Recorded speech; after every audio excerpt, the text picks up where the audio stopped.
Bem-vindos a todos ao seminário. É uma alegria muito grande para todos nós estarmos reunidos com vocês aqui, pessoal que veio de todo o Brasil. E o Rabino Boaz, ele está muito bem impressionado também, ele ficou muito contente também de estar junto conosco aqui. Lá em Israel, como eu falei ontem, ele trabalha com os árabes, ele não tem uma comunidade Bnei Noach formada, então foi uma surpresa muito bonita que ele teve, uma coisa muito interessante. Bom, nós vamos então falar um pouquinho sobre o cristianismo na ótica do Talmud. Na verdade, aqueles que estão acostumados com as nossas aulas na sinagoga, pelo site, é um assunto que a gente nunca tocou, porque realmente o judaísmo não fala muito sobre isso. Sempre fala de uma maneira mais construtiva, focando na Torá em si, no judaísmo propriamente dito. E um assunto que é até pouco conhecido nas yeshivot, nos seminários rabínicos. Mas eu resolvi fazer uma pesquisa, acho que é uma coisa interessante para todos que estão aqui. Talvez pelo histórico que tiveram, talvez alguns nas suas comunidades têm perguntas, assim vão poder responder melhor. Eu queria, antes de tudo, deixar bem claro e frisar que o nosso objetivo aqui não é, Deus nos livre, falar de alguma maneira pejorativa sobre outras crenças ou desmerecer qualquer outro tipo de entidade. Não o que a gente gostaria de fazer aqui, a gente não procura fazer isso. Talvez se tem alguma pessoa que não está ainda totalmente alinhada com o movimento Bnei Noach, pode ser que não vai gostar de algumas coisas que vão ser faladas, mas a gente gostaria de deixar claro que não é o nosso objetivo ferir e magoar ninguém, mas sim trazer a verdade como está escrito no Talmud. O Talmud, ele faz parte da Torá oral. Uma breve introdução: quando Deus entregou a Torá a Moisés no Monte Sinai, então está escrito Veta Torot, que Deus entregou Torot, do plural, duas Torá. Como duas Torá? Torá escrita e a Torá oral. A Torá escrita é o Pentateuco, e ela foi completada mais tarde com os profetas, os escritos, e a Torá oral é o que hoje a gente tem como Talmud e Mishnah. Foram várias coisas que foram transmitidas oralmente e posteriormente foram colocadas no papel. Então aquilo que a gente vai estudar, vai aprender hoje aqui, faz parte da Torá oral. O Talmud foi escrito no século IV. E enfim, vamos lá. Primeiro de tudo, eu queria contar para vocês uma história. Vocês estão vendo um rabino aqui. Esse rabino, o rabino Moshe Feinstein, ele nasceu na Bielorrússia, 1895, e ele faleceu em Nova York, mais exatamente New Jersey, se não me falha a memória, 1986, ou seja, contemporâneo. Não faz muito, 30 anos atrás foi o falecimento dele.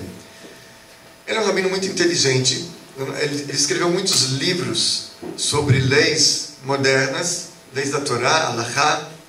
Ele não era um rabino Chabad, mas tinha um contato muito bom também com o movimento Chabad.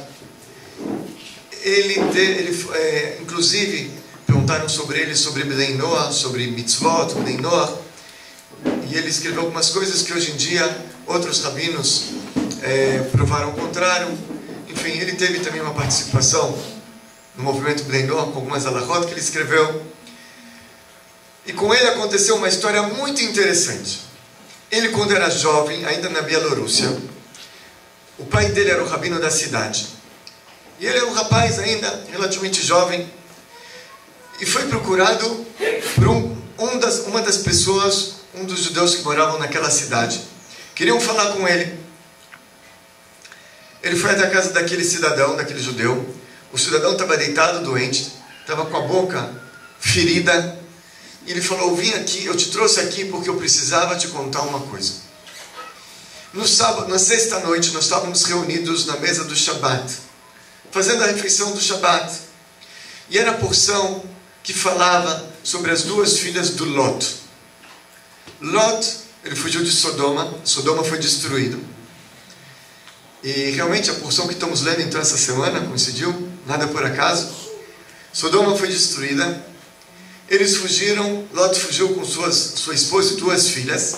A esposa olhou para trás, virou uma estátua de sal, a gente conhece a história. E eles pararam numa caverna.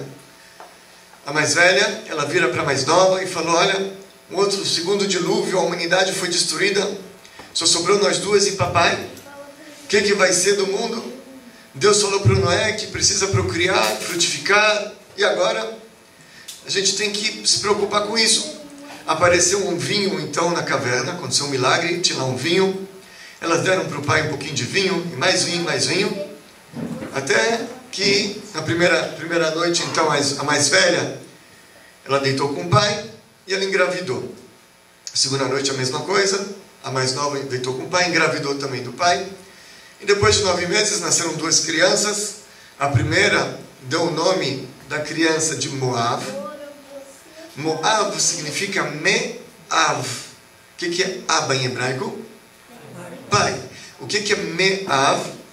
Do pai. Ela fez questão de mostrar para todo mundo que essa criança é de quem? É do pai dela. A segunda foi mais discreta, colocou um outro nome, Amon, ok. Eles estavam então conversando na refeição de Shabbat de noite sobre esse assunto. E ele falou: puxa vida, vocês estão vendo? Que coisa essa menina! Olha o que ela foi fazer. Não basta o que ela fez com o pai, ela ainda fez questão de contar para toda a humanidade que o filho é do pai. Pelo menos um pouco de vergonha na cara. E falou bastante mal. E ok, acabou a refeição, eu fui dormir, ele conta.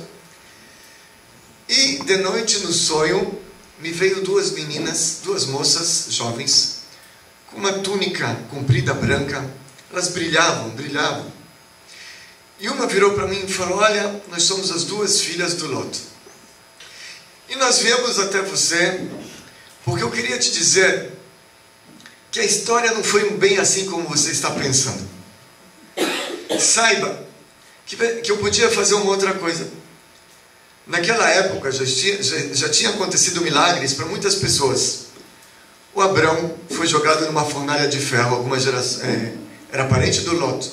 O Abrão foi jogado numa fornalha de fogo e aconteceu um milagre, ele saiu lá ileso. O Nimrod, que era o adversário do Abrão, ele também aconteceu um milagre com ele. Ele estava afogando numa areia movediça e foi salvo. Então, sendo assim, a gente podia sair para a rua e avisar que, olha, foi um milagre. Veio um espírito do além, engravidou a gente. Quem podia desmentir uma coisa dessa? Aconteceu um milagre para Abrão, aconteceu um milagre para Nimrod, aconteceu um milagre para a gente. Veio um espírito, engravidou. Mas sabe o que? A gente tinha o conhecimento, a gente sabia que futuramente viria alguém, ia falar que veio um espírito do além, engravidou. E nasceu. E essa pessoa vai falar que é o Mashiach, que é o Messias. Então eu fiz questão de colocar na Bíblia, na Torá, no best-seller mais vendido em todas as épocas, essa história, para que todo mundo saiba que não existe filho sem pai, não existe uma coisa dessa, filho do Espírito. Eu fiz questão de mostrar para todo mundo que é assim. E ela fala: e você sabe o que? Da onde vai vir um Mashiach verdadeiro? Está escrito que ele é Ben David, que ele é filho do rei Davi. E sairá um broto do tronco de Jessé. É o rei Davi. Rei Davi, que era o pai dele? Ishai, Jessé. Quem era o pai de Jessé? Oved. Quem era a mãe de Oved? A Ruth. A Ruth, de que povo que ela era? Moabita. Moab. Então por isso a gente teve o mérito de que o Mashiach verdadeiro vai sair da nossa linhagem. Ele contou essa história, e é por isso que a minha boca está toda assim. E passou um tempo depois, essa pessoa faleceu. Enfim, uma história interessante que aconteceu há pouco tempo atrás e foi contada. Por isso que o Mashiach vai sair da gente, ela falou. Então não pense que foi uma coisa tão literal. A gente fez isso, eu fiz questão de botar o nome dele assim para que todo mundo saiba. Não existe filho sem pai. Filho tem que ter um pai. Ok. Agora, eu gostaria de mostrar para vocês algumas coisas que estão escritas no Talmud. O Talmud fala um pouquinho sobre Yeshu. E é por isso que o Talmud foi queimado também, principalmente por isso, na França, no século XIII, queimaram o Talmud, porque eles acharam esses trechos no Talmud. Então vamos lá. Talmud, tratado de Sotá. Normalmente, só abrindo um parênteses, Talmud é mais para o povo judeu estudar, mas aqueles trechos que são pertinentes a Ben-Noach, Um Benor, ele estuda, ele é comparado ao sumo sacerdote que entra no Santo Santuário em Yom Kippur, quando ele estuda os assuntos pertinentes a ele. E esse assunto aqui eu acho que é um assunto também muito pertinente. Então o Talmud, no Tratado de Sotá, ele conta uma história, e na verdade vários trechos dessas histórias eles foram censurados durante o período da Inquisição. Então muitos Talmud de hoje em dia faltam alguns trechos que eu vou trazer aqui. Não muito tempo atrás foram encontrados manuscritos originais e foram então reescritos esses Talmud como era original mesmo. Então o Talmud fala o seguinte: ensinaram os nossos sábios, sempre a direita deve aproximar e a esquerda afastar. Você tem contato com uma pessoa, direita aproxima, esquerda afasta, não aproxima demais, não afasta demais, tem o equilíbrio. E não como Yoshua ben Praia, que empurrou o cristão, um dos seus alunos, com as duas mãos. Aqui ele conta a história. Yoshua, JC, ele era um aluno desse rabino chamado Yoshua ben Praia. E esse Yoshua ben Praia, ele empurrou o JC com as duas mãos. O que aconteceu? Como foi o caso? Então, Yoshua ben Praia, ele teve uma determinada época que ele teve que fugir. Ele era um grande rabino. E ele teve que fugir, por algum motivo, para o Egito. E depois que passou o perigo em Israel, a perseguição, ele voltou. E na volta do Egito para Israel, eles pararam numa pensão. Ele, junto com alguns de seus alunos, e JC estava com ele também. Quando ele chegou em uma pensão, todos os hóspedes se levantaram em sua honra. Viram o Rebbe Yoshua ben Praia, todo mundo se levantou. Começou a elogiar o local. Ele começou a falar: puxa, que local interessante, as pessoas são bem respeitosas. Disse a ele um dos seus alunos, Yoshua: Rabi, os olhos dela são feios, avermelhados. Ele falou: essa mulher aqui, o olho dela não é bonito. Disse a ele, Rabi Yoshua ben Praia, disse ao seu aluno perverso: é com isso que você se ocupa? Estou olhando as mulheres aqui. Eu não quero um aluno desse, que fica olhando para o lado. Os meus alunos têm que estudar a Torá, têm que ser pessoas retas, honestas, dignas, não ficar olhando as moças, se preocupando com isso. E excomungou, quer dizer, falou: você não é mais meu aluno, tirou ele do grupo de alunos. O dia inteiro vinha para ele e não recebeu. O dia inteiro, Yeshua tentou ir para o Yoshua ben Praia, pediu para ser recebido novamente. Ele não recebeu, empurrou. Um dia estava lendo o Shema, o Rabbi Yoshua ben Praia estava lendo o Shema, e veio na sua frente. O Yeshua apareceu na frente do Yoshua ben Praia, quando ele estava rezando. Estava em sua mente recebê-lo. Yoshua ben Praia falou: dessa vez eu vou receber. Sinalizou com sua mão, só que ele estava no meio da reza, ele não podia parar para conversar, estava no meio do Shema. Então ele fez com a mão algum gesto, tipo: volta mais tarde. Depois, alguma coisa assim. O que aconteceu? Pensou que estava sendo rejeitado. Naquele momento ele pensou que ele estava sendo rejeitado, o JC. Ele saiu, levantou um tijolo e serviu o tijolo. Fez idolatria, rezou para o tijolo. Fez uma idolatria. Disse a ele, Yoshua ben Praia disse para o JC: volte, se arrependa. E ele respondeu para o mestre: assim eu recebi de você. Todo aquele que peca e faz os outros pecarem, não permitem a ele fazer teshuvá. Uma pessoa que peca, mas não só que ele peca, ele incita outras pessoas a pecarem também.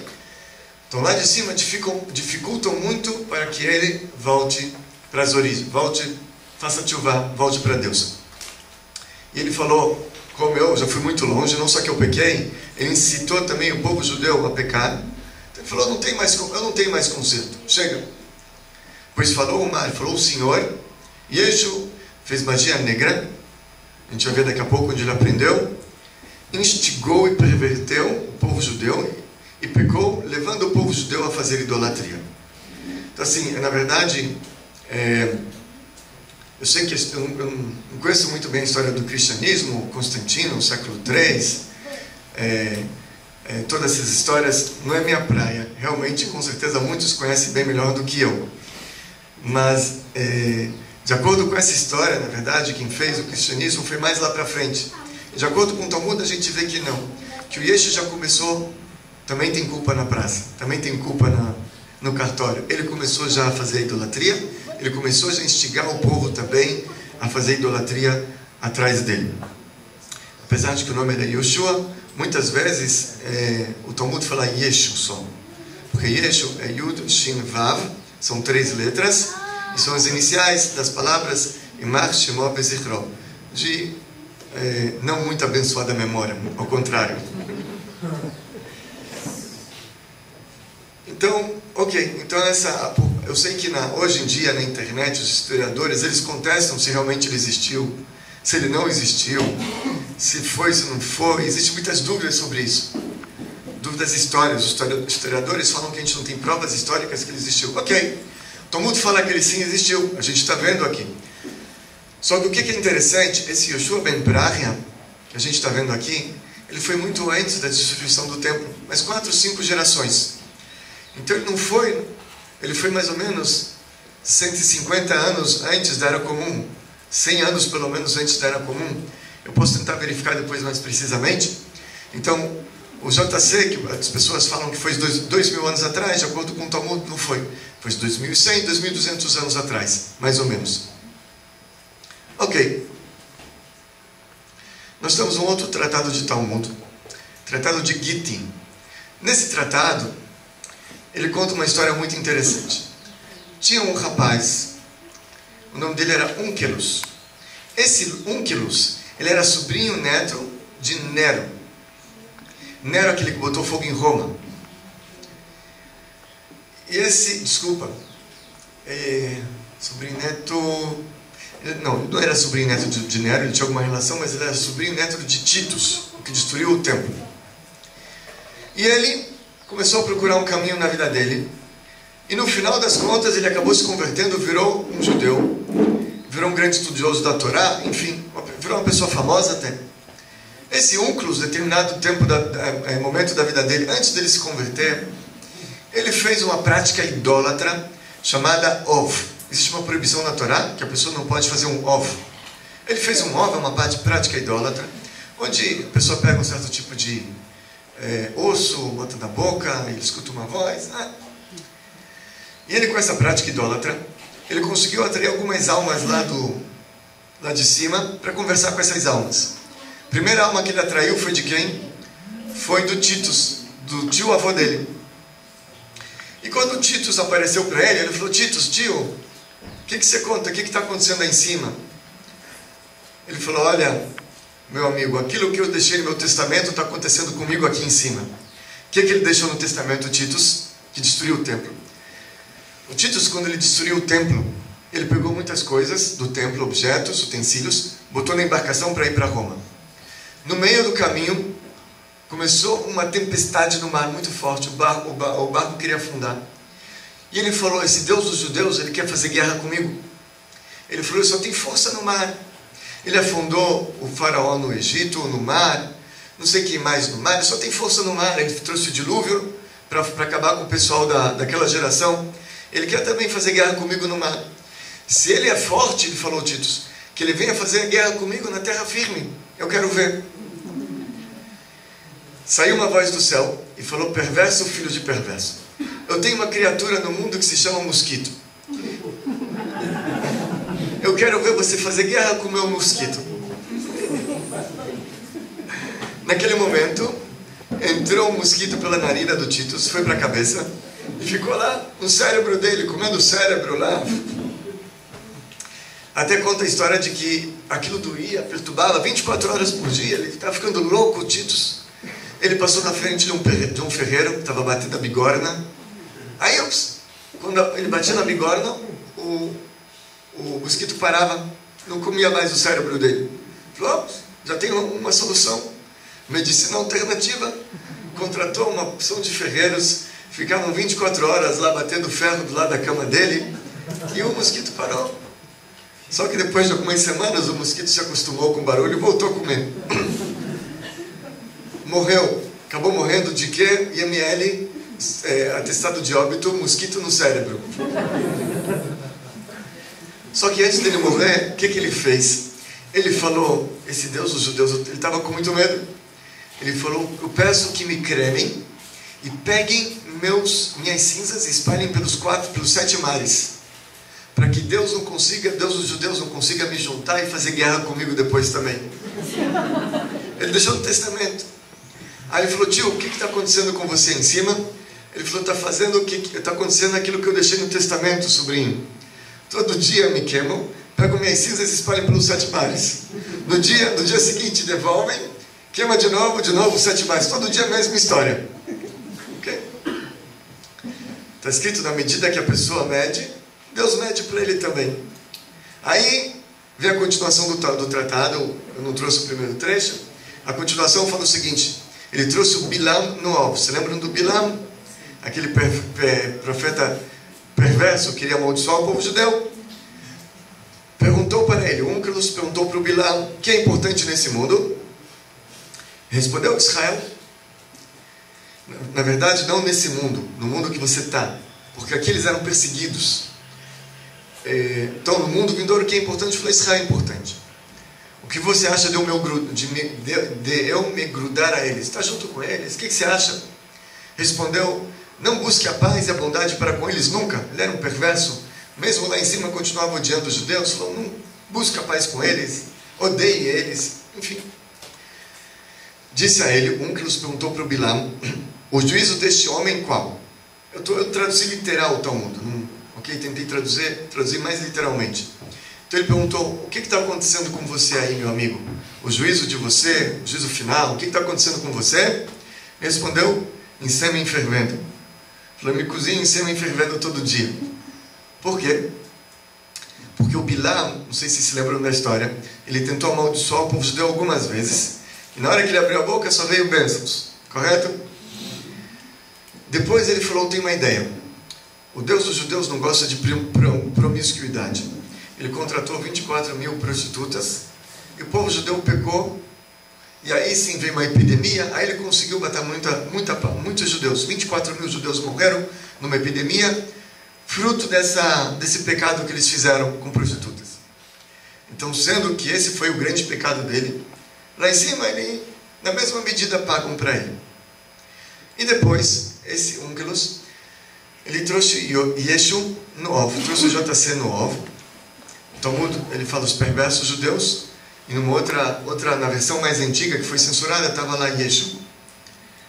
Perguntou a ele: o que é importante neste mundo? Onde você está aí? O que é importante? Respondeu Israel: o que você acha de eu me grudar a eles? E olha o que ele respondeu, interessante. Seu bem desejo o bem do povo judeu, mas não o seu mal. Não desejo mal aos judeus. Todo aquele que toca neles está tocando na pupila dos olhos de Deus. Então veja, cuida bem, não se mete com eles. Você mexer com eles está tocando na pupila dos olhos de Deus. Você viu o que aconteceu com o faraó? Mexeu com eles, qual foi o fim do faraó? Nabucodonosor começou com eles, o que aconteceu com Nabucodonosor? Perdeu toda a linhagem, toda a descendência foi exterminada. Títulos e outros, então melhor não mexer com eles. Perguntou a ele: qual é seu juízo? Como é que está em cima, tudo bem? Está tomando água de coco na praia, na rede? Como é que estão as coisas aí? Respondeu: em fezes ardentes. A mim me cozinham em fezes ardentes. Por quê? Porque na medida que a pessoa medem para ele em cima também. Na verdade, o que são as fezes? O excremento. A gente tomou café da manhã agora. Tinha lá melancia, saudável. Tinha também doce de batata com bastante açúcar. Então, se você comer melancia, o seu organismo deve estar absorvendo todas as sais minerais, todas as coisas boas que tem lá. E talvez não sobra muita coisa para o excremento, porque ela é muito boa, a melancia tem muitas vitaminas, etc. Então, você comeu doce de abóbora, que tinha muito açúcar. Então, provavelmente, a maior parte dele, aquilo que é bom vai ser absorvido. E aquilo que não é bom vai sobrar para o excremento. Aquilo que não presta mesmo, o resto do resto é o excremento. Na verdade, o JC, o que ele fez? Ele trouxe para o mundo uma coisa que é o resto do resto. Então, na mesma medida que ele mediu para o mundo, medem com ele também. É cozinhado em fezes ardentes. Só que o Talmud, ele fala uma coisa interessante. Olha o que ele fala: veja o que há entre os perversos judeus e os perversos do mundo. Os perversos do mundo falaram mal dos judeus. Não quero o bem deles, isso e aquilo. A mesma coisa o Titus, depois de falecido. Eu não trouxe aqui no Talmud. também falou mal do povo judeu. E o JC, que era um judeu, perverso do povo judeu, ele falou bem, falou, não toque neles, quero o bem deles, assim ele fala. Enfim, essa é uma história que o Talmud conta sobre ele também.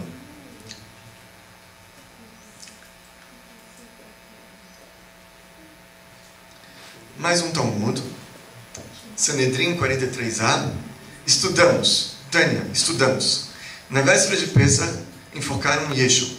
Quando que ele faleceu? Antes da última ceia. Aquela última ceia, só se foi no ano anterior a essa, mas ele faleceu na véspera da última ceia, não foi a última ceia. Ele faleceu da véspera de Pesach. Ele conta a história, o Talmud, que a voz saiu 40 dias antes dele ser apedrejado, por ter feito magia negra, instigado e persuadido os judeus a pecarem na idolatria. A lei judaica fala o seguinte: um tribunal rabínico naquela época, o Sinédrio, quando julgava a pessoa, era muito difícil eles matarem alguém. Eles tentavam achar méritos, tentavam achar qualquer coisa para poupar a pessoa. E eles avisavam 40 dias antes, se alguém conhece algum mérito dessa pessoa, que venha e fale, que venha e testemunhe. Tinha uma exceção: pessoas que instigam e persuadem o povo, um outro irmão judeu, a fazer idolatria. Essas pessoas, a Torá fala, não tenha pena dele. Lotirmolalav, está escrito, daquele que persuade, não tenha pena dele. Não dê 40 anos, não dê 40 dias, talvez vai achar alguma coisa. Ao contrário, se ele persuade, você não tenha pena, você enfoca logo. No caso dele, deram 40 dias. Apesar de que a lei fala para enforcar logo, deram 40 dias, tentaram poupar. E por que tentaram poupar? Principalmente porque ele tinha um contato grande junto com Roma. Então, para também não falarem que os judeus mataram sem motivo nenhum, pediram, talvez alguém tenha alguma defesa. Como não apareceu defesa, acabaram enforcando ele, apedrejando ele, desculpa. Todo aquele que tem algo para dizer a favor dele, que vem e diga. E ninguém tinha algo que poderia ser dito a favor nesses 40 dias. E depois de apedrejado, penduraram ele na véspera de Pesach. Certo? Ou seja, na verdade ele foi apedrejado e penduraram ele na véspera de Pesach.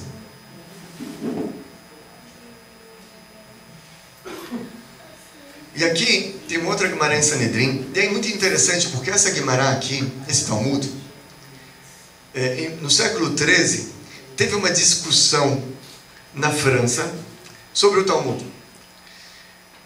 Tinha alguns judeus que, vendo o dinheiro, a honra, algumas possibilidades de crescer junto ao governo, ao império francês na época, eles acabaram deixando o judaísmo e eles delataram, por outro lado, na verdade para os cristãos, essas coisas que nós estamos lendo no Talmud.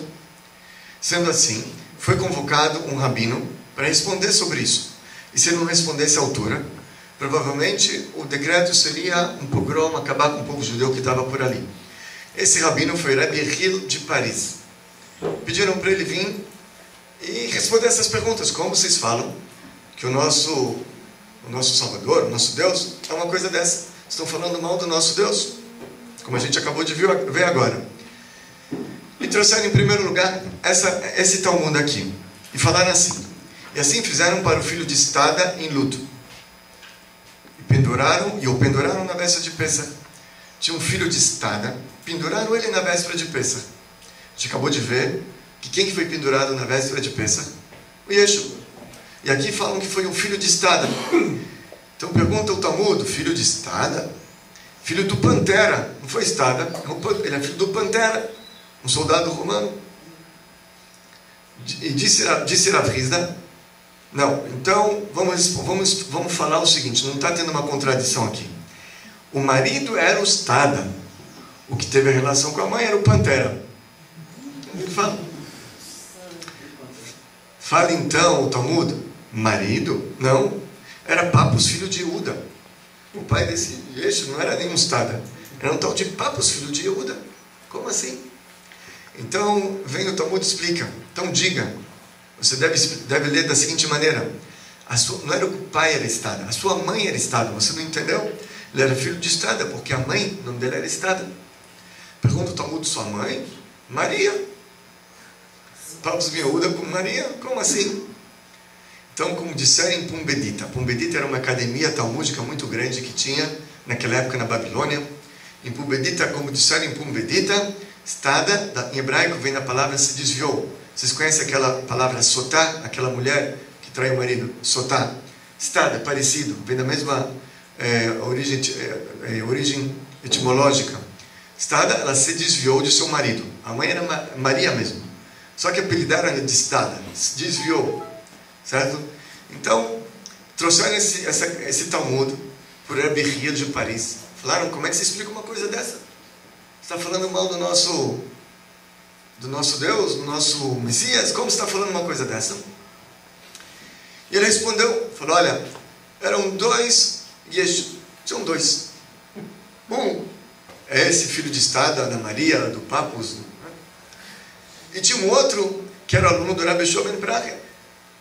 O Yeshua que vocês acreditam é o primeiro, filho de Rabbi Shua ben Pracha, que foi empurrado com duas mãos. Não é esse aqui. E a prova é que Papos ben Yehuda era da época do Rabbi Akiva. A época do Rabbi Akiva é século I. E o Yeshua que vocês estão falando, que é aluno do Rabbi Shua ben Pracha, é 150 anos antes da Era Comum. Então, ele respondeu assim. E realmente uma resposta lógica. Porque se ele era ele era aluno do Rabbi Shua ben Pracha, ele não pode ser esse aqui, do Papos ben Yehuda, da Maria, porque era outra época. Então eram dois. E aí perguntaram para ele como? Os padres perguntaram. Dois eixos. Falou, não pode ter dois Luís IX aqui na França, não pode ter dois Luís, só tem um Luís aqui na França, era o rei da França, Luís IX. Só pode ter um Luís. Quantos Luís tem na França? Quanto Yeshua tem no povo judeu? Então foram dois. Ok. Eles calaram a boca, eles não responderam. Mas não adiantou, porque alguns anos depois eles recolheram todos os Talmud da França. E vocês têm que entender que naquela época não tinha gráfica, era tudo manuscrito. Então era uma coisa muito cara, não eram tantos que tinham assim. Recolheram todos e queimaram em praça pública.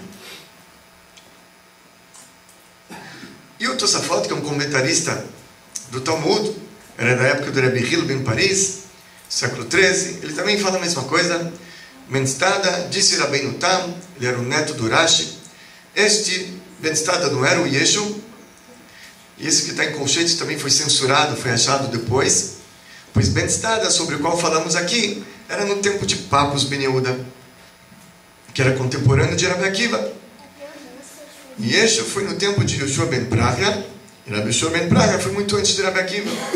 Rabbi Yoshua ben Pracha foi mestre de Nitai Arbeli, que foi mestre de Shammai Aviavitalion, que foi mestre de Hillel Shammai, que foi mestre de Rabbi Akiva. Então falamos de 4 ou 5 gerações anteriores. São duas pessoas diferentes. Então ele conseguiu acalmar os ânimos.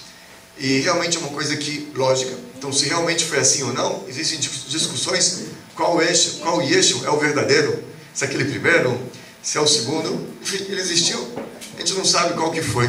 Se foi aquele que foi... aliás, a gente sabe que foi Rabbi Shua ben Pracha. A gente não sabe qual que o catolicismo segue. Se foi esse, se foi filho de Maria mesmo, ou se não foi filho de Maria, ele foi na época de Rabbi Shua ben Pracha. Ele segue talvez a mistura dos dois, um pouco de cada, alguma coisa assim. Que falam que ele foi filho de Maria, né? Mas ao mesmo tempo, o Talmud fala que ele era aluno de Rabbi Shua ben Pracha, então deve ser um pouquinho de cada um, deve ter pego. Enfim. Mais uma história dele no Talmud. Depois a gente vai explicar algumas outras coisas mais interessantes. E outra vez, eu espero, por favor, que eu não esteja ofendendo ninguém. Eu quero só trazer as fontes do Talmud sobre isso, e por isso os judeus foram perseguidos por séculos, queimado o Talmud. Mas é a verdade, são fatos que o Talmud testemunha que aconteceu. E no final a gente vai ver um ponto positivo nisso também. Ok? Por que realmente a gente viu já que o Yeshua, os perversos do povo judeu, eles queriam o bem do judeu. Tinha alguma coisa interessante ali também. Shabbat 104, Tratado de Shabbat. Aquele que marca em sua carne, está escrito lá no Talmud. Um judeu não pode escrever no Shabbat. Ok? Não pode escrever. E o Talmud fala, não pode escrever não só lápis em papel. Também não pode marcar na sua carne alguma coisa. Você faz uma marca. Não pode em Shabbat também.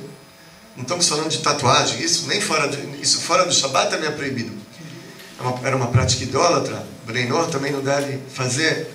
Mas se ele quer escrever uma coisa no Shabbat na mão, não tem papel, vai escrever aqui. Poderia se pensar que é permitido, porque isso aqui apaga. Você soa, o suor tira o escrito, vai tomar banho. O Shabbat fala não pode. Todo mundo fala não pode. Existem discussões sobre isso. Eles começaram a trazer prova daqui e prova de lá. E uma das provas que trouxeram, olha só, estudamos, disse Rabbi Eliezer para os sábios. Rabbi Eliezer estava discutindo com os sábios se pode escrever na carne no Shabbat ou não. E como Ben Stada tirou magia do Egito, gravada em sua carne, ele trouxe uma prova que Ben Stada escreveu na carne dele no Shabbat, para tirar uma magia negra do Egito. No Egito eles tinham lá algum conceito de magia negra, e que os feiticeiros, os magos, não deixavam ninguém sair com aquele conceito, com aqueles nomes, com aqueles segredos, de algum tipo de inspeção alfandegária na saída do Egito, para que não tirassem nada, revistavam. E esse Ben Stada que a gente acabou de ver, ele escreveu na carne dele, no Shabbat. Então ele quer trazer uma prova que pode escrever no Shabbat na carne. Olha, o Ben Stada era um judeu, ele era aluno de Rabbi Shua ben Pra. Escreveu, está vendo? Pode escrever. Senão ele não faria isso, os sábios não iam deixar. Disseram a ele, Ben Stada é um tolo. E não trazemos provas dos tolos. Ele é um tolo porque ele está saindo do Egito com aquilo escrito na carne dele. Ele está correndo um perigo de vida. Se os feiticeiros pegam ele, vão matar ele. Então é um tolo fazer uma coisa dessa. Então de tolos a gente não traz prova. Filho de Stada, pergunta de novo o Talmud, ele era filho do Pantera, não era do Stada. A gente sabe que era um soldado da legião romana, etc. Pantera. Disse Rav Hizda, não, o marido era Stada. Teve relação com Pantera. Falou, marido Stada, outra vez. Filho era Papos, filho de Uda. Então diga que a mãe era Stada. Sua mãe é Maria. Como disserem por Bedita Stada, se desviou de seu marido. Ok. Até aqui nós temos as fontes do Talmud. A maioria delas foi censurada na época da Inquisição. E muitas dessas fontes nós temos hoje em dia de livros antigos que foram trazidos hoje em dia, manuscritos, etc. Que chegaram aos nossos dias e foram replicados. Aqui nós temos um outro assunto. O Midrash, Ilkot Shimoni. O Ilkot Shimoni, ele pega um versículo que está escrito em Números 23, 19. Lá fala sobre o Bilam, a profecia de Bilam. Bilam, ele fala, Lo ish el vichazev, Deus não é um homem falso. O Venadam veitnecham, é um filho do homem que se consola. Ao amar velo yaseh, aquele disse e não fará. Vediber velo ikimenu, ele falou e não cumprirá. Então, o Talmud, o Midrash, obrigado. O Midrash, ele pega esse versículo e explica de uma maneira interessante. Rabbi Eliezer Akapar disse, Hashem deu força na sua fala, na fala de Bilam, e ele andava do início ao fim do mundo, porque ele avistava e via os povos que se ajoelhavam para o sol e para a lua, para as estrelas, para madeiras e para pedras, e avistou um homem que futuramente iria se levantar e se fazer de Deus para enganar o mundo todo.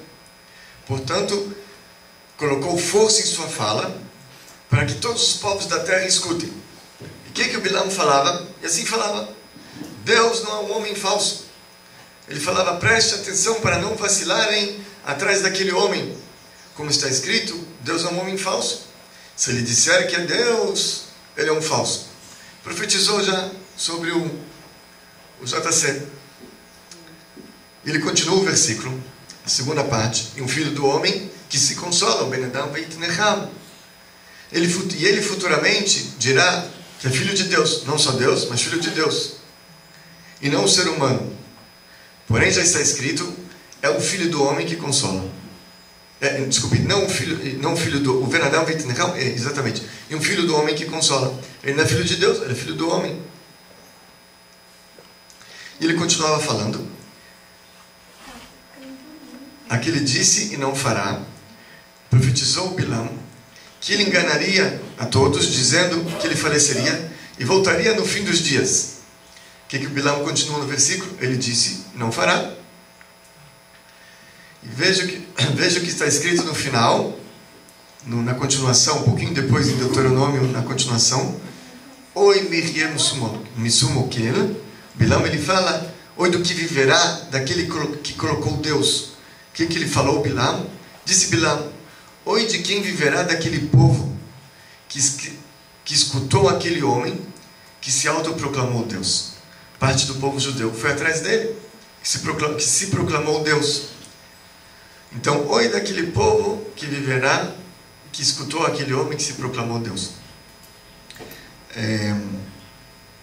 Aqui uma coisa interessante, a gente vê que não foram os adeptos, os apóstolos lá na frente que criaram. Ele já começou, de acordo com o Talmud, a pregar certas coisas desse tipo também. Bom, aqui tem um trecho interessante. Isso aqui é Deuteronômio 13, do versículo 2 ao 7. Vamos ler juntos. Isto é o que tu deves fazer quando um profeta ou uma pessoa que tem visões num sonho surge no teu meio. Veio alguém, se levantou e falou, pessoal, sou um profeta. Ok? Ele pode apresentar-te um sinal. Ele te dá um sinal, faz um milagre. Faz alguma coisa. Sinal, um milagre. E na base deste na base deste sinal, ou milagre, ou seja, baseado nisso, depois que ele fez, ele te dizer, vamos tentar um Deus diferente. Olha, vamos tentar uma coisa diferente. Você está rezando tanto, não está dando certo? Vem aqui comigo. Vamos. Eu tenho uma boa ideia, rezar para uma estrela, ou rezar para não sei o quê. Vamos tentar um Deus diferente. Vamos servi-lo e ter uma nova experiência espiritual. Assim consta em Deuteronômio 13. O que ele fala a Torá? Não ouças as palavras deste profeta ou sonhador. Você não escuta o que ele vai te falar. Não escuta. Por quê? Mesmo se ele faz um milagre. O milagre pode ser feito através de bruxaria, magia negra, sei lá. Então, se ele falar para você, vamos fazer idolatria, você não escuta ele. Deus, Senhor de vocês, os está testando para ver se vocês são realmente capazes de amar a Deus, Senhor de vocês, com todo o seu coração e toda a sua alma. É um teste. Sigam a Deus, Senhor de vocês, permaneçam em temor dele, guardem seus mandamentos, obedeçam-no e sirvam-no. E vocês então serão capazes de ter uma verdadeira experiência espiritual através dele, através de Deus verdadeiro.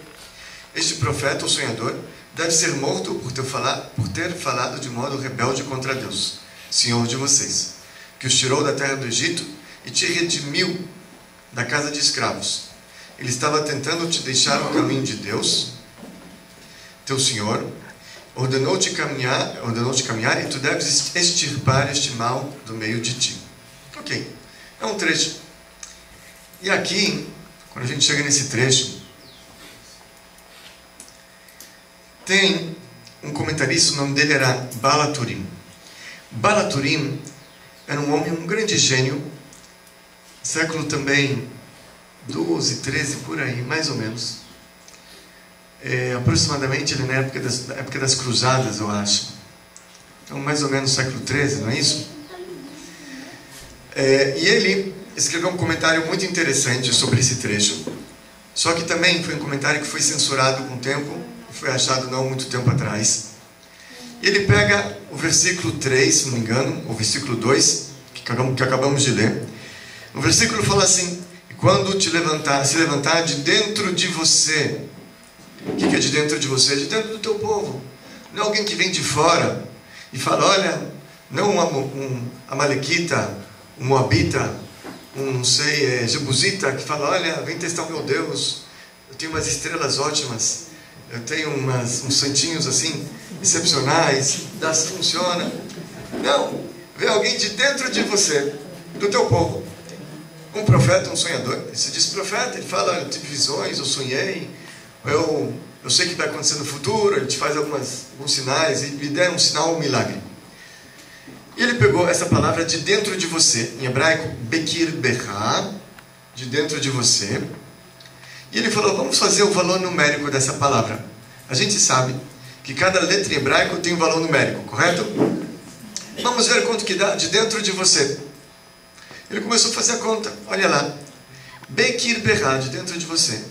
Beit vale 2. Kuf vale 100. Depois a gente tem o Reish vale 200. O Beit vale 2. E o Rav final vale 20. Quanto que dá a soma?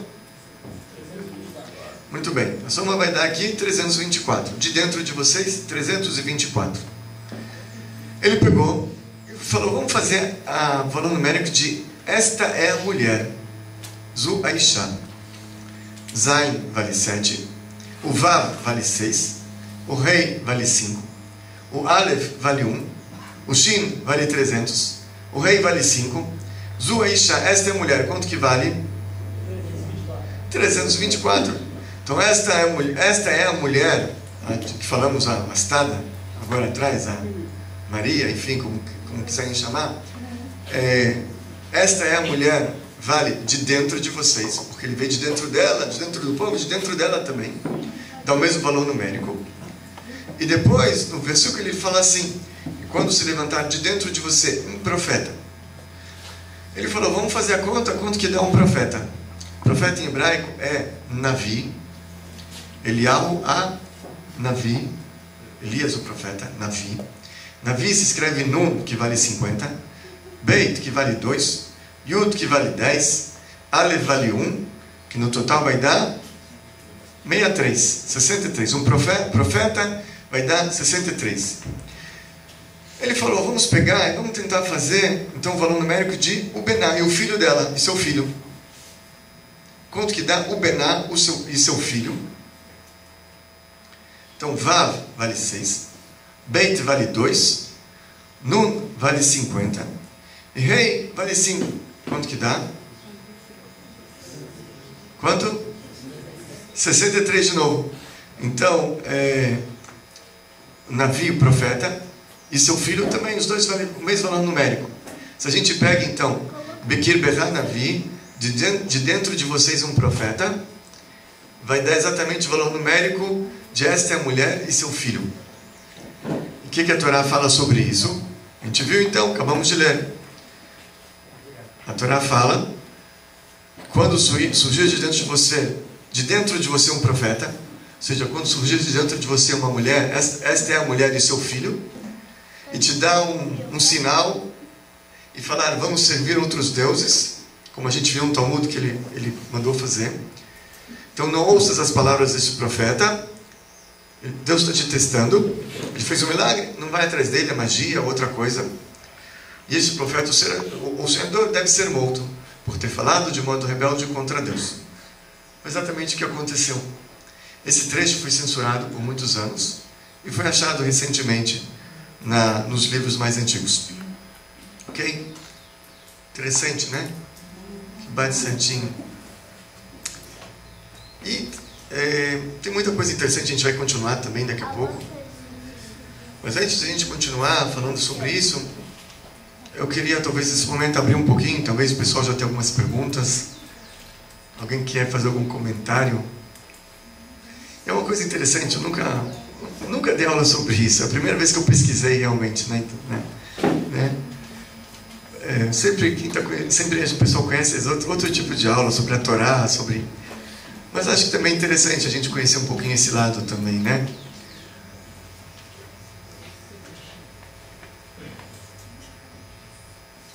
Todo mundo, ninguém tem perguntas, tudo bem interessante. Algum comentário? Não? Sim. Tem uma teoria que o JC seria um essênio, né? Discípulo de essênio. Inclusive, manuscritos do Mar Morto indicam algumas coisas desse tipo. A semelhança dos essênios com o cristianismo. Você sabe alguma coisa sobre isso? Pode ser, assim, para ser sincero, eu não conheço muito a história. Eu conheço o Talmud que está escrito, mas a história mesmo, fora do Talmud, do Midrash, eu não estudei. Eu estudei nas fontes judaicas, no Talmud e no Midrash. E pelo Talmud, realmente, ele era um aluno do Rabbi Shua ben Prachia, que se perverteu no meio do caminho, né? Instigou as pessoas a fazerem idolatria, e por isso ele foi julgado e apedrejado também.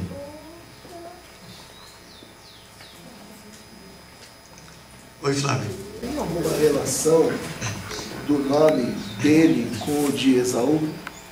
Tem, perfeito, boa pergunta. Isso a gente vai falar na continuação. Perfeito. Começou a falar de idolatria, quando a gente estava no grupo e surgiu uma pergunta, né? Eu estava estudando sobre idolatria. Aí fizeram uma pergunta, eu falei que eu perguntaria hoje, assim, a questão dos bonecos, certo? Idolatria, boneco de criança. Não tem problema. Que não pode fazer a forma de humano. Sim, mas isso mais para servir ou idolatrar. Criança, isso não tem problema. Pode brincar de boneco.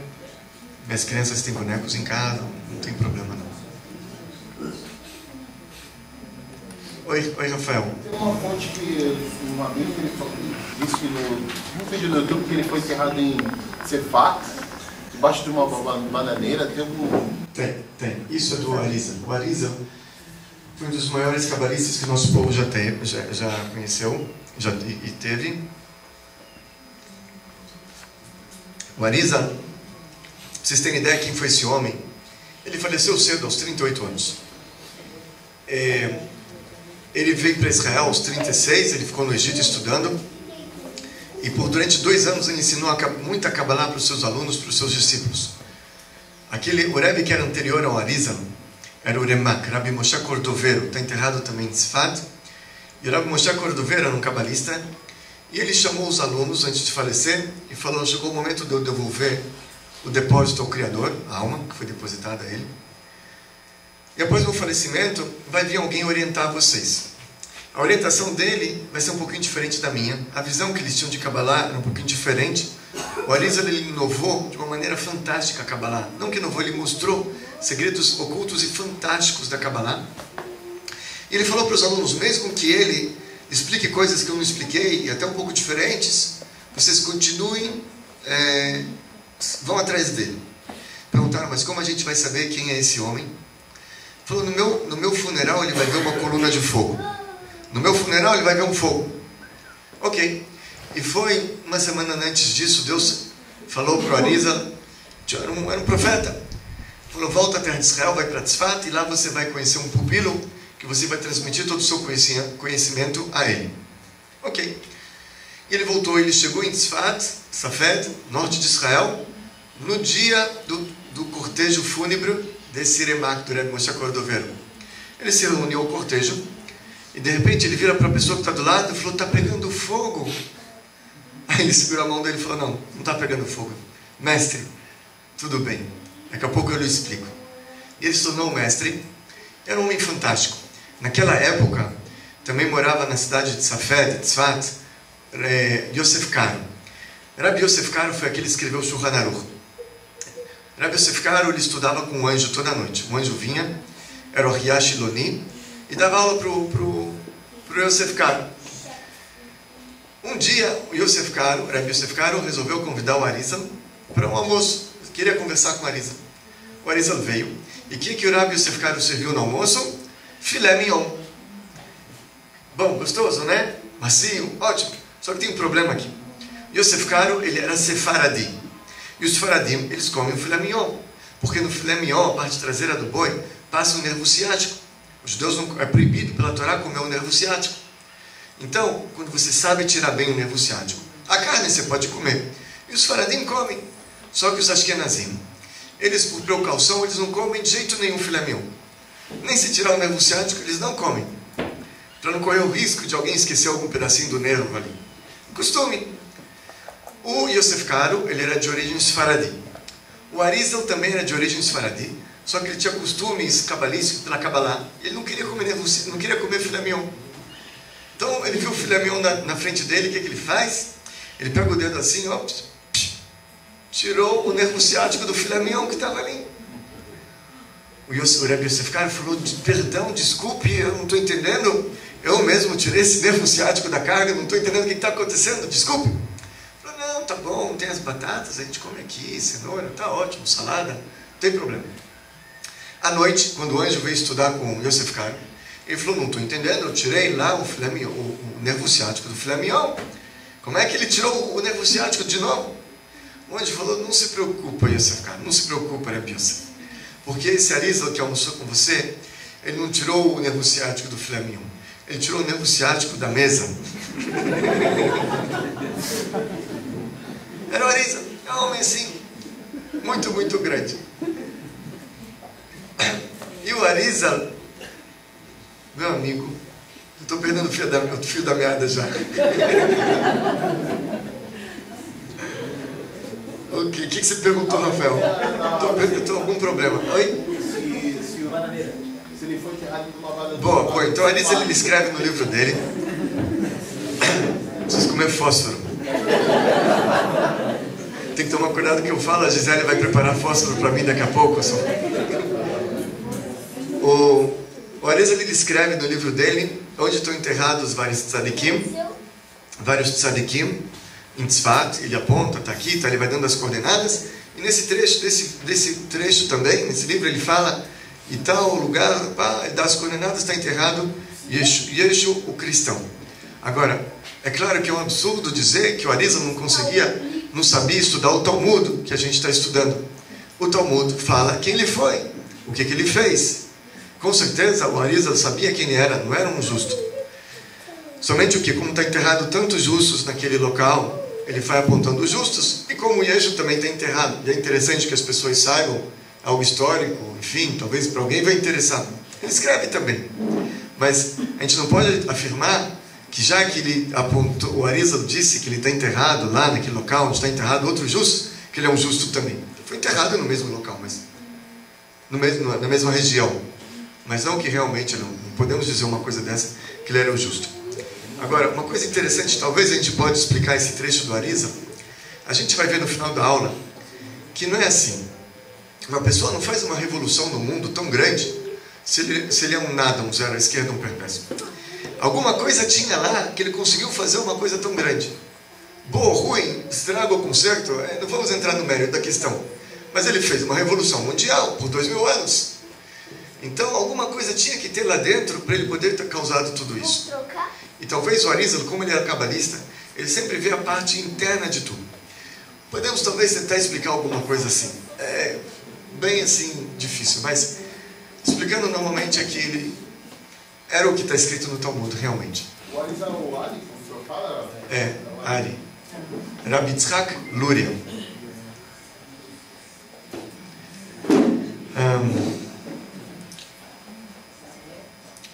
A gente continua, a gente conversa mais um pouquinho, porque tem a segunda parte da aula, não queria entrar, acho que já chegamos na segunda parte. Alguma pergunta? Oi, Douglas. Pelo judaísmo, tem algum tipo de cálculo do tempo de vida dele? Eu não encontrei nas fontes judaicas quanto tempo, não encontrei.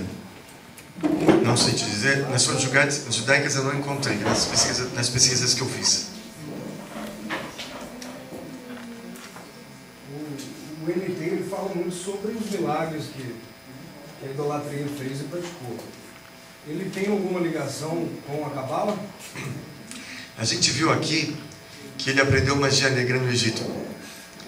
Então, bem provável é que tudo que ele fez foi usando magia negra. Porque uma pessoa que tem esses conhecimentos consegue fazer coisas. Não necessariamente é um milagre. Oi, Caio. Eu lembro que está escrito lá no Testamento dos cristãos, né? De novo. Ele disse assim que eu não vim trazer paz na terra, né? Eu vim trazer espada. Trazer? Espada. Ele disse isso, né? Está escrito. E realmente, a gente vê pela história que eles incitavam ódio ao povo judeu, né?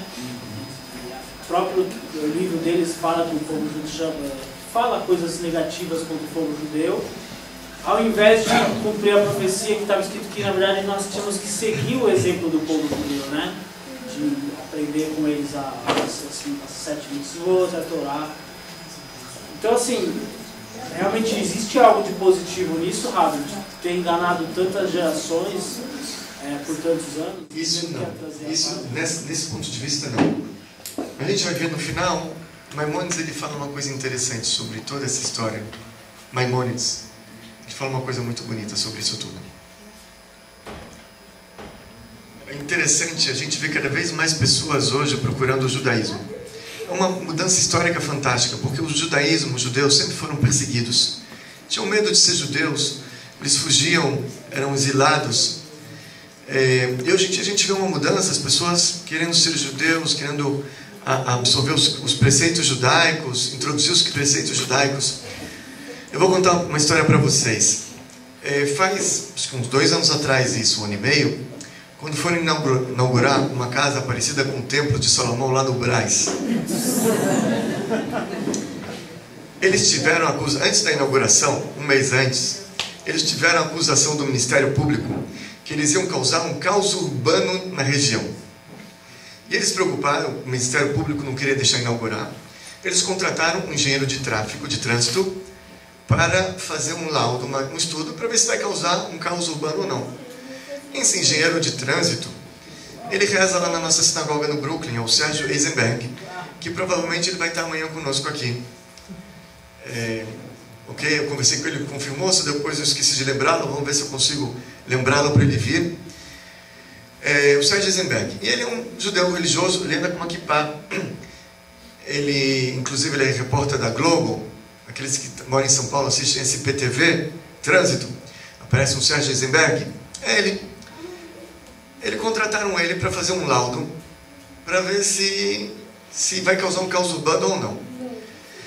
Eu falei, Sérgio, veja, ali é uma casa idólatra, eles acreditam em 3, e tendo imagem ou não, é idolatria. Eles falam que os outros são idólatras, mas eles também acreditam na mesma doutrina. Só tiraram as imagens, mas trocou 6 por meia dúzia. E a lei fala que um judeu não pode entrar numa casa idólatra, você não pode ir lá na igreja, você não pode fazer isso. Eu falei, não, Rabino, não se preocupa, eu vou estar só no estacionamento, não preciso entrar na igreja, só preciso fazer umas contas, uns cálculos. Ok, eu também não gostei que vai no estacionamento, mas aí ele foi. Ele falou, não vou entrar, meu trabalho, então, não vou entrar, Rabino, pode ficar tranquilo, tá bom? E ele está no estacionamento. E vem lá um rapaz vestido com a roupa do sumo sacerdote para ele. E olha aquilo que ele falou. Ele olhou aquilo e falou, onde eu fui me meter? E o rapaz veio, começou a fazer perguntas para ele. Ele falou, olha, sabe o que? Era um bispo. Lacerda Machado, alguma coisa assim. Macedo lá. Lacerda Machado, não sei. É isso? Tem esse bispo lá? Macedo? Ok. Aí ele falou, olha, pastor, eu sou engenheiro de trânsito, engenheiro de tráfego. Eu não sou a pessoa mais aconselhada para lhe responder. Mas se eu tiver alguma dúvida, com certeza meu rabino sabe lhe responder. Tá bom? Eu recebo um e-mail desse bispo, Lacerda Machado, Macedo Machado. Vem um e-mail. Aí eu respondo para ele pergunta se eu posso responder as perguntas. Falei, olha, com muito prazer. Veja quando você quer vir aqui na sinagoga, a gente conversa, com prazer. E eu falei, puxa vida, olha, eles têm 1.900.000 adeptos, não é isso? 2 milhões. Falei, eu vou explicar para esse bispo aí, tentar explicar para ele o que ele está sendo. A verdade. Imagina a gente tem de repente 2 milhões de Bnei Noach, vai ser uma coisa interessante. Aí mandei e-mail, vem conversar. E ele não respondeu. Falei, quando é que você quer vir? Não veio. Mas eu queria que ele viesse. Aí tinha o telefone dele, o celular dele no e-mail. Eu peguei, liguei. Falei, bispo, tá lembrado de mim? Eu sou o rabino do Sérgio. Sou o rabino, puxa, que honra, tal. Falei, olha, seu bispo, o senhor se lembra, o senhor tinha as perguntas, o senhor não quer conversar? Eu gostaria de conversar com o senhor, gostaria de estudar com o senhor algumas coisas. Ele falou, será um prazer, seu rabino, será um prazer. Falei, puxa, então legal, então vamos marcar, quando você quer vir na sinagoga? Falou, o senhor já conhece o Templo de Salomão?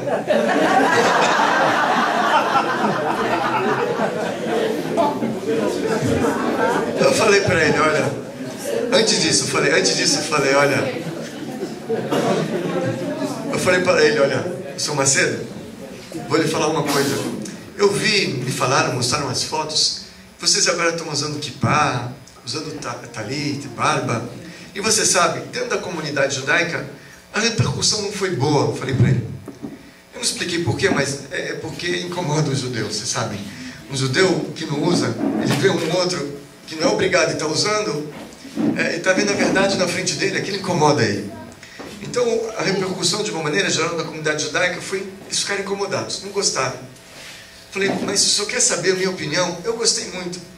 Porque no final dos tempos está escrito, nos profetas, você pega Isaías, logo no início, o que está escrito? Acho que Isaías 2, pode ser? Que no final dos tempos, os povos fluirão como rios atrás dele, atrás do Mashiach, do Messias. Dirá o homem ao seu irmão, vamos subir até a casa do Deus de Jacó, porque vamos andar nos seus estatutos, seguir seus preceitos, porque de Mitzion tetzet Torah, que de Tzion sairá a Torá, é a palavra de Deus de Jerusalém. Então, você vê que no final das épocas, os povos vão querer aprender os preceitos dos judeus. Então, eu vejo tudo isso como um sinal da era messiânica. Eu vejo com bons olhos. Se você tira lá o JC, pronto? Imagina. Então, eu vejo isso com bons olhos. E falei, então, o senhor não quer vir na sinagoga? Ele falou, já conhece o termo de Salomão? Eu falei, seu Macedo?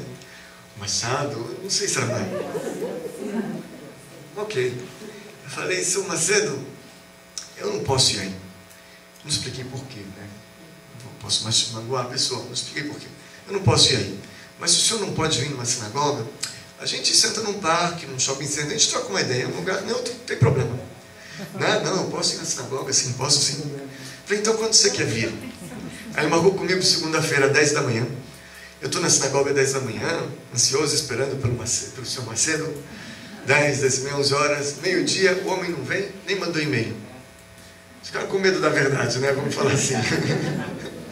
De repente, vai destruir tudo que ele implantou durante tanto tempo.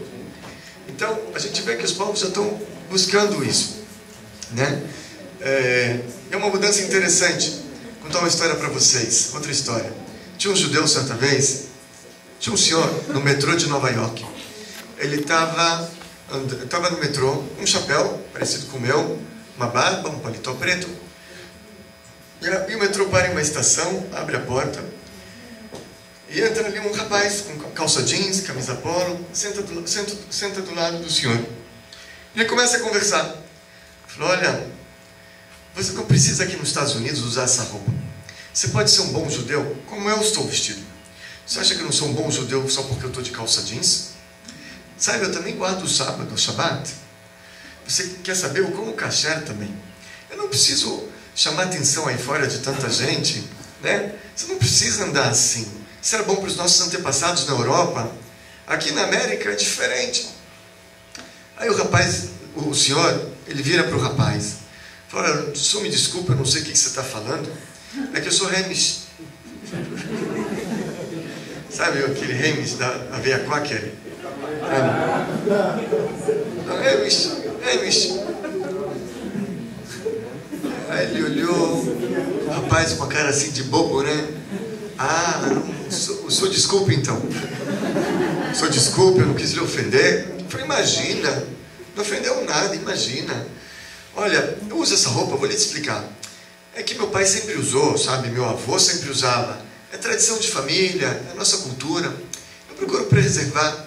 É uma coisa que vem já de muitos e muitos séculos. Então esse é o motivo que eu uso. O rapaz olhou para ele e falou, puxa vida, muito bonito hoje em dia conseguir guardar as tradições, né? Parabéns. Aí o homem se levantou, olhou para ele assim e falou, Inês, você que cheio me diga, o que está acontecendo com você, meu filho? Se eu sou um judeu, eu tenho que ter vergonha? Era um judeu, falou, se eu sou um judeu, eu tenho que ter vergonha? Então o povo judeu, ele foi perseguido por 2000 anos. E dentro do sangue dos judeus entraram um sentimento de reclusão muito grande, de medo, de transmitir isso para todo mundo. Eles sempre tinham medo. A gente conhece muitas pessoas que chegaram no Brasil depois da guerra e esconderam sua identidade judaica. Tem um rapaz que mora na rua da sinagoga, na rua Guararapes. A mãe dele foi educada num convento, numa igreja, ela frequentava a missa.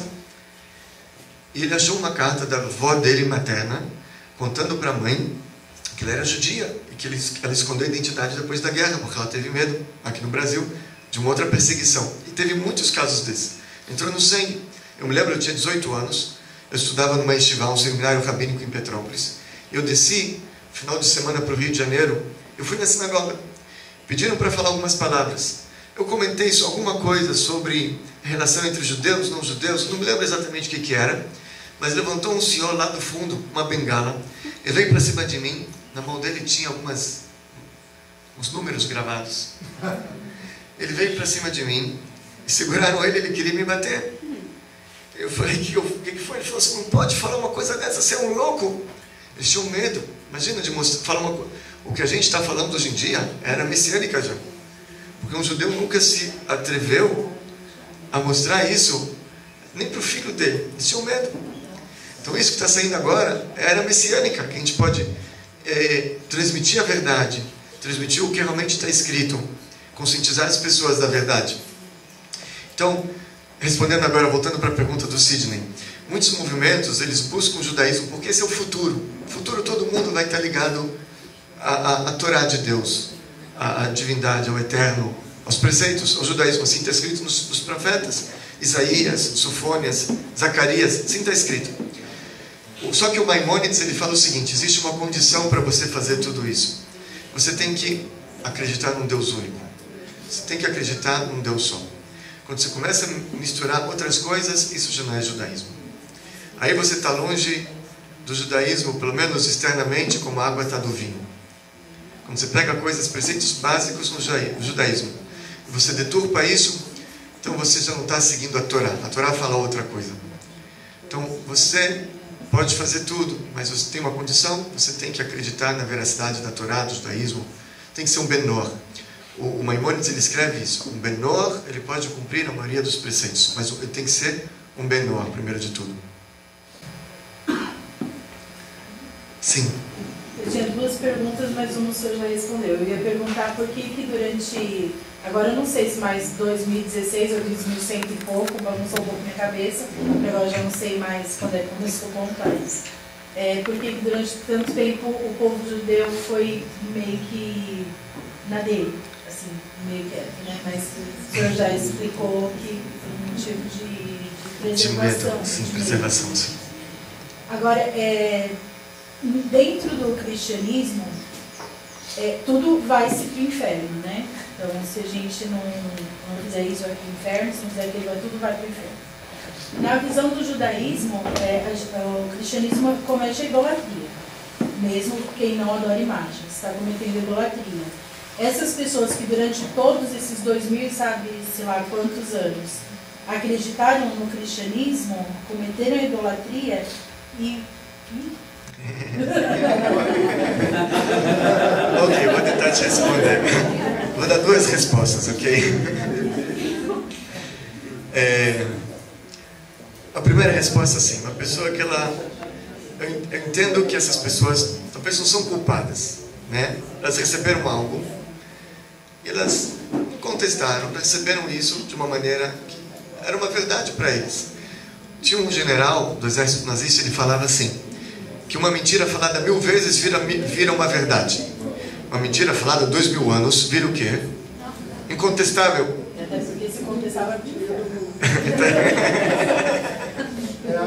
redenção. Então, de um lado eles não são culpados, e a gente acredita que Deus, na hora do julgamento, ele vai levar isso em consideração também, né? De um outro lado, o que a gente pode falar? Uma pessoa que tomou um veneno não vai morrer porque ele não sabia? O corpo foi envenenado também. Então, assim, a gente, no judaísmo, de uma maneira geral, pelo menos a visão racídica, que somos nós, a gente procura sempre focar no positivo. Deus, ele é o auge da bondade, ele só quer fazer o bem para todos. Então, o ponto final de cada um é o paraíso, é a recompensa. Está escrito que Bnei Noach, ele tem parte no mundo vindouro, ele tem a recompensa também. Mas o problema é que a pessoa não consegue entrar no paraíso toda suja, da maneira como ela subiu lá para cima, com tanta coisa suja. Então aí ela tem que passar um período de limpeza, que aí o cristianismo chama isso de inferno, ou purgatório, coisa assim. Realmente, tem um período que a gente passa, que a gente tem que atravessar antes de chegar no ponto final, que é a parte mais, que eu não sei como chamar isso, né? Mas que não é aqui, que seria num outro plano. Aqui também, o sofrimento também limpa, espia muita coisa ruim. Quando a pessoa volta para Deus, e Deus, ele está escrito, aquele que Deus ama, ele repreende. A pessoa volta para Deus.